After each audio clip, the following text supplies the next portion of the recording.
Hello, everyone. It's me, Rory Paddock. 4 picks from the paddock.co.uk being broadcast to you live on Facebook, Twitter, and on YouTube as well. If you're watching on YouTube, make sure you hit that subscribe button. Really help us out here at PFTP. And I know that ITV obviously don't have the racing on today. Postponed everything until tomorrow for obvious reasons.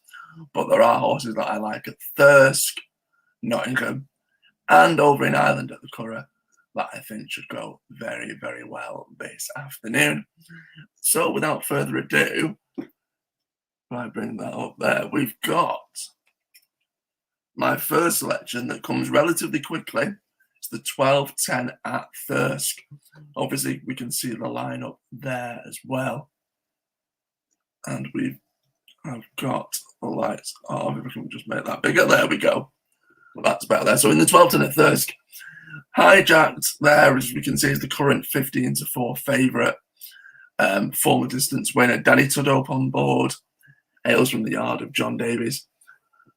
But although he's probably the worthy favourite, with 5 back-to-back placed efforts, it does seem to be a bit of a proverbial bridesmaid to me.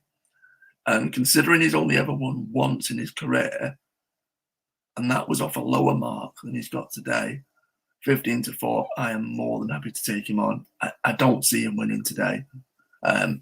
Needless to say, he'll now bolt him by 6 lengths, but, maybe he could improve a little bit. But no, for me, I'm very happy to take him on. And the one I'm going to take him on with is the only course distance winner that's in the lineup. Sorry. And it's the 8-year-old Carl Ovian. Back to a decent winning mark. Also, another positive as well is that Jason Hart, who rode the horse in his only success here at Thirsk, is back in the saddle as well. He returns to 6 furlongs after a couple of tries over 5. I think that's a tick in the right box as well. And as we can see there at around 9-1, oh, just as we say that, changes to 8s.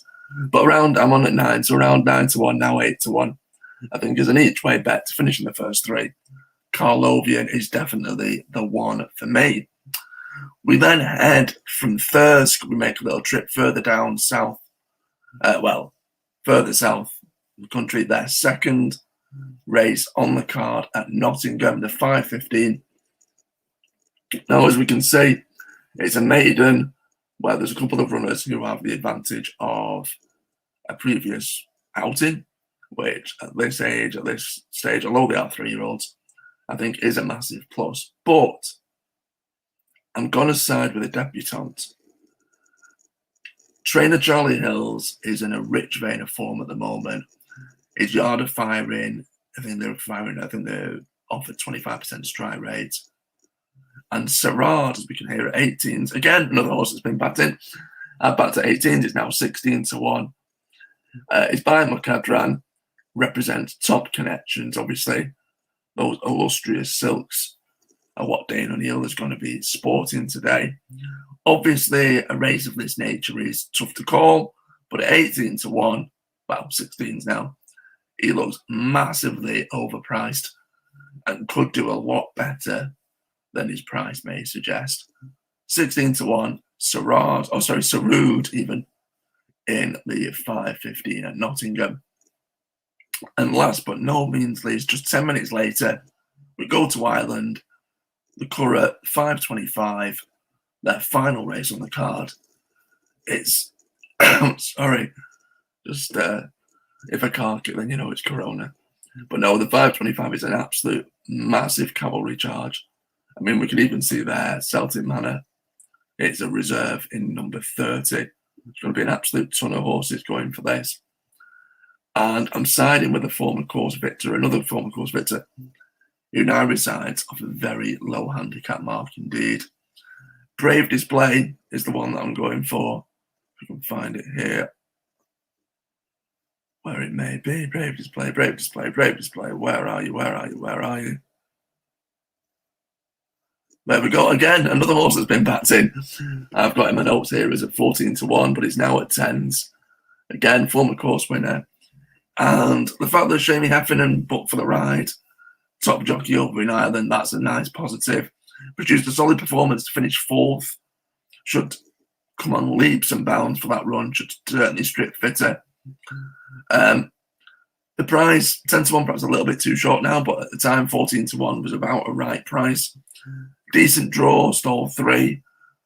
The trainer knows how to get one ready in a handicap like this. The horse actually seems to thrive in big runner handicaps. It's gone really well in 23 runners. I was looking through the form book. I think he finished 5th. He's actually won here at the Curragh in a 24-runner race as well. Brave Display is now off a ridiculously low mark. I think it's one off, a mark of 61. It's now racing off a mark of 45. Should be fit for its recent outing. Brave Display, again, another each way selection for me. Those are my 3. Those are the 3 that I like the look of today.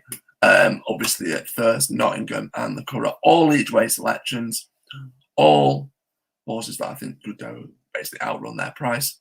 As always, any likes, comments, and shares, always, always welcome. Remember, pop in the comments what you're backing this afternoon, this Saturday, and fingers crossed, if you do follow, that we end up with a few winners. As always, thanks for the support, and make sure you stay tuned.